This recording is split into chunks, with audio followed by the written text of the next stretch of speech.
Hi everyone, this is Christine from The Door Doctor, and today I'm going to be doing a quick tutorial on how I prepare my mesh for my wreaths. Typically, if you watch my tutorials, you'll see that I use a lot of poly burlap mesh. And part of the reason for that is that, at least in my personal opinion, it's a little bit more color fast than some of the other meshes out there, like deco mesh and fabric mesh. And also, if you prepare the edges of your mesh squares properly, you can make it so that it frays a little bit less. All mesh is going to fray.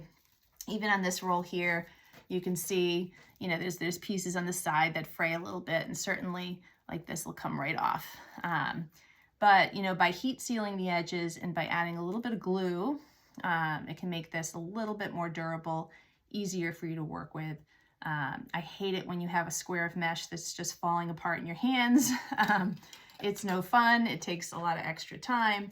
And so we'll just talk about, what I do to try to make that a little bit less, okay? So first, here's a 10-inch by 10-yard poly burlap roll.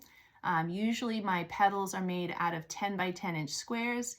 So you're going to be making cuts in the poly burlap mesh at 10-inch intervals. Poly burlap has this nice little, guide of sorts with all these little, crisscross hatch marked squares. And so usually you're just making a cut along one of these rows of squares with your cutting tool. For cutting tools, I like to use a wood burning tool. And this is the wood burning tool that I like. This one I purchased at Michael's. It came in a kit with multiple different tips that you can add to the end here, whatever your preference is, whichever tip you like. This one has sort of a beveled tip, or a little angled tip, if you will. It tends to just drag nicely through the poly burlap mesh, so I favor this one, but certainly that's a personal preference. You can tell that this one has been much loved and has cut many rolls of mesh. It's pretty hot right now, so I'm going to put it off to the side there. I'll include the link for that wood burning tool or one that's similar to it in the description box for this tutorial, and including all the other material that you see here today. All right, so I'm going to let that heat up.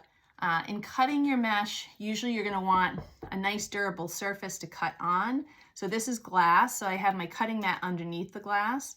That way I can make my measurements and just cut right on top of it. So you want to use something very durable, because this is going to be very hot and you're going to be melting this basically as you're making your cut. So you don't want it to be on a fabric or a wood tabletop. That would be a disaster. Okay. The other thing you want to keep in mind is, especially when you're cutting poly burlap mesh, you'll get quite a bit of fumes released with the heat and this plastic. And so, I would suggest that you use a mask when you're doing this, just so you're not inhaling all of that. All right. So we'll start by just cutting a few pieces, a few squares of mesh. And then to finish, we'll talk about an extra additional step that you can use to seal your mesh, which is using a little bit of Mod Podge glue just to edge it and give it a little extra, insurance policy against fraying. Okay. So let's see. I'll move this up. I'm using a new studio for doing my videos, so I'm still working on this layout here. I'm just gonna see about cutting some of this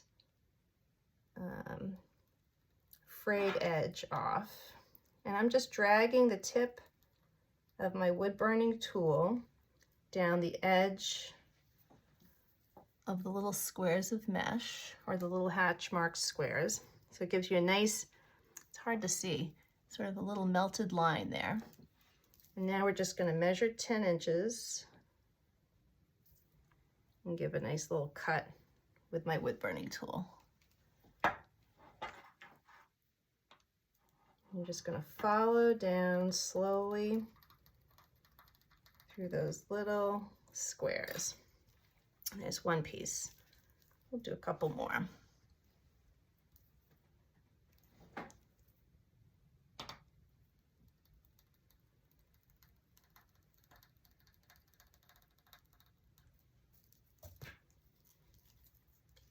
Sometimes my eye deceives me in measuring where my cutting mat marks are, rather. All right. Maybe we'll do one more.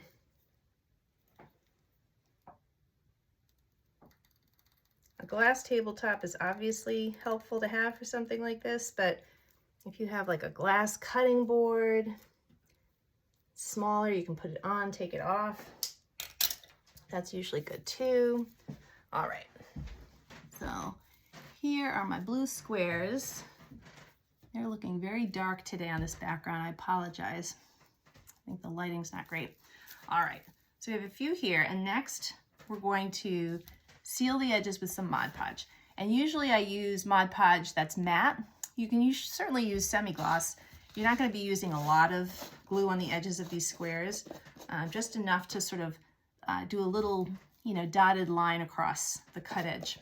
But I use matte, and I usually just grab one of these little disposable, paint brushes, these little craft paint brushes that you see at the checkout line at Michael's. You can buy like a whole bag at the dollar store for pretty cheap. And then I'm just going to take a little bit of glue, and we're just going to skim it across the tip of not just this cut edge, but the other cut edge. And sometimes I'll even go up the sides too, if these are starting to fray. And you don't have to be too careful about this. I'm certainly not. I'm usually just going really quick. I mean, you don't want to be too heavy-handed. See, that's about the amount that I put on there. If you're too heavy-handed, then it dries kind of gloopy. But generally speaking, it doesn't. It dries clear. You might see a little bit of glue residue, but it's just a small amount. And so once this dries, this will take a couple hours. Usually what I do is I have a drop cloth on the ground, and I literally just toss them all on top of it. So I have a huge mountain of mesh that'll be drying for 2 or 3 hours. I usually do this the night before I prepare a wreath, So I'll have these cut and out to dry, and then ready to go the next day when I'm ready to make my wreath. See, so just really quick and easy. This is starting to fray on the side, so I'll give it a little there. If there's too many big, chunks of glue there, I might spread it out a little bit. And then when I sell wreaths, I've already made the wreath, I've done all of this. Sometimes I'll go back in preparing a wreath for shipment.